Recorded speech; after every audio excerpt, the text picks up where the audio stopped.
अस्सलाम वालेकुम वरहमतुल्लाह। मोहम्मद जुनैद ये भाई फरमाते हैं, अगर कोई शख्स पूरे कपड़े उतार कर गुस्ल करे तो क्या उसका वज़ू होगा, वो नमाज पढ़ सकता है या गुस्ल करने के बाद दोबारा वज़ू करना ज़रूरी है? भाई ने एक बहुत अच्छा सवाल पूछा है। देखें, सबसे पहले ये जानिए कि वज़ू में फ़राइज़ कितने हैं, वज़ू के कितने फ़राइज़ हैं। वज़ू के 4 फ़राइज़ हैं। कौन कौन से हैं? नंबर 1 पर चेहरा धोना, नंबर 2 पर कोहनियों समेत दोनों बाजू धोना, नंबर 3 पर चौथाई सर का मसाह करना, नंबर 4 पर दोनों पाँव धोना। ये वज़ू के फ़राइज़ हैं। बाकी जो हैं कुल्ली करना, नाक में पानी चढ़ाना, ये सुन्नतें हैं। अगर कोई शख्स वज़ू के फ़राइज़ अदा कर लेता है तो उसका वज़ू हो जाएगा। और वज़ू में कुल्ली करना और नाक की नरम हड्डी तक पानी चढ़ाना ये सुन्नत है, लेकिन गुस्ल में ये चीज़ें फ़र्ज़ हैं। गुस्ल में कितने फ़र्ज़ हैं? 3। कौन कौन से? नंबर 1 पर कुल्ली करना, नंबर 2 पर नाक की नरम हड्डी तक पानी चढ़ाना और नंबर 3 पर पूरे बदन पर पानी बहाना, हत्ता कि जिस्म का कोई भी हिस्सा बाल बराबर खुश्क न रह जाए। तो गुस्ल में कुल्ली करना, नाक में पानी डालना, ये फ़राइज़ में से है और वज़ू में सुन्नत है। अगर कोई शख्स गुस्ल कर लेता है तो गुस्ल में अगर उसके जो आज़ा हैं जिनका वज़ू में धोना फ़र्ज़ है वो धुल जाते हैं तो उसका वज़ू हो जाएगा। ठीक है।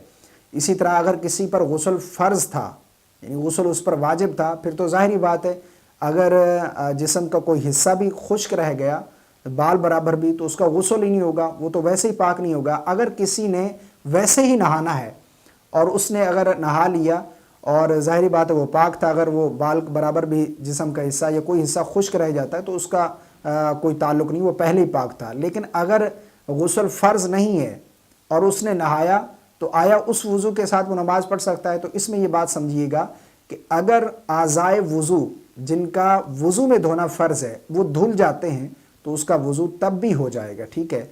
अब अगर वो शख्स नमाज़ पढ़ना चाहे तो उसी वज़ू के साथ नमाज़ पढ़ सकता है। बाज़ लोगों में ये गलत फ़हमी इस वजह से आती है कि अगर कोई शख्स बरहना हालत में गुस्ल कर ले तो उसका वज़ू होगा या नहीं। वो इसलिए कि बाद लोग ये समझते हैं कि अगर कपड़े उतार लिए जाएँ या फिर इसी तरह कपड़े चेंज कर लेने से वज़ू टूट जाता है, शर्मगाह को टच कर लेने से वज़ू टूट जाता है। कई बातें इस तरह आवाम में फैली हुई हैं, ये बिल्कुल गलत है। देखें, जिस्म के किसी भी हिस्से पर टच करने से या इसी तरह कपड़े बदल लेने से, पूरा बरहना हो जाने से भी वज़ू फासिद नहीं होगा। ठीक है।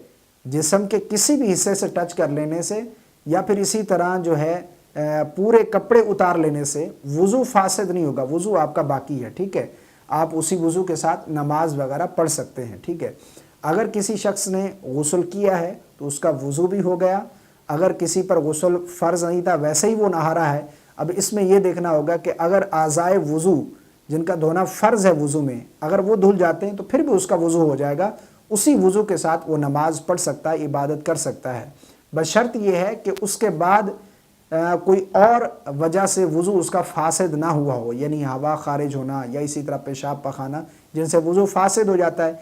इसके अलावा अगर कोई वजह से वज़ू फासिद हुआ है, वज़ू टूट जाएगा, तो फिर वज़ू करना ज़रूरी है। लेकिन यह है कि बरहना हो जाने से या शर्मगाह को टच कर लेने से, जिस्म के किसी भी हिस्से पर टच कर लेने से वज़ू फासिद नहीं होगा। अगर किसी शख्स ने पूरे कपड़े उतार कर भी गुस्ल किया है और उसने आज़ाए वज़ू धो लिए तो उसका वज़ू दुरुस्त है, वो नमाज़ पढ़ सकता है उसी वज़ू के साथ, दोबारा उसको वज़ू करने की हाजत नहीं है।